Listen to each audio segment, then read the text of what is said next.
When the Benin bronzes were forcefully removed in 1897, the Nigerian nation did not exist then.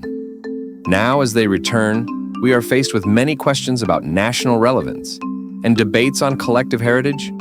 Where should they be kept? The Oba's Palace? A museum. Which museum? Would they be safe there?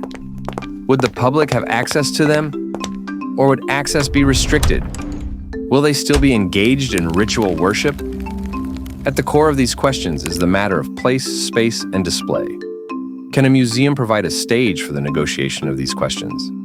Is the future and relevance of the Benin bronzes secured in a stationary physical space, considering the ever-evolving matrix of culture, religion, and technology? Is it time to reimagine transcultural and trans-era functionality for museums? David Aja's Edo Museum of West Africa Art became the trope that epitomized our aspirations for housing returned artifacts.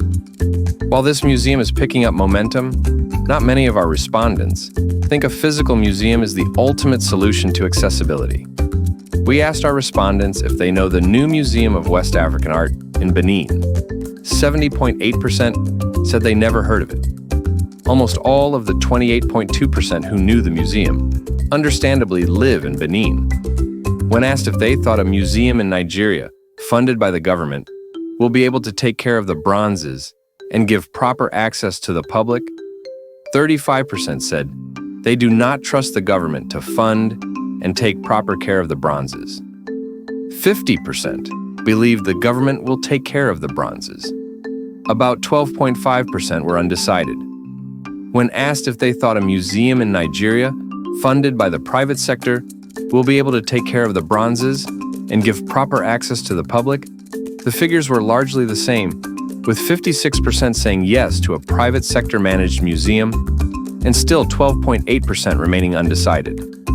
About half of the people we talked to felt it is best for the returning bronzes to be in a museum for access and public engagement, but the other half were more inclined to alternative displays for broader access and a more innovative experience. Many held the opinion that technology presents the best access and assures safety from theft. A number of the respondents expressed their concerns of ritual objects returning to public access. One person proclaimed, "Remember what happened to Nigeria after Festac 77. As we invest in physical structures, equal, if not more, must be devoted to investigating not just the museum's understanding of the people, but the people's understanding of museums, especially in the complex religious and socio-cultural terrain of modern Nigeria." Further, the museum institutions must consider repositioning itself as a space that provides the stage for not just the curation and display of artifacts, but also for listening and learning from the native custodians of cultural knowledge. Something the Museum of West African Arts appears poised to pursue.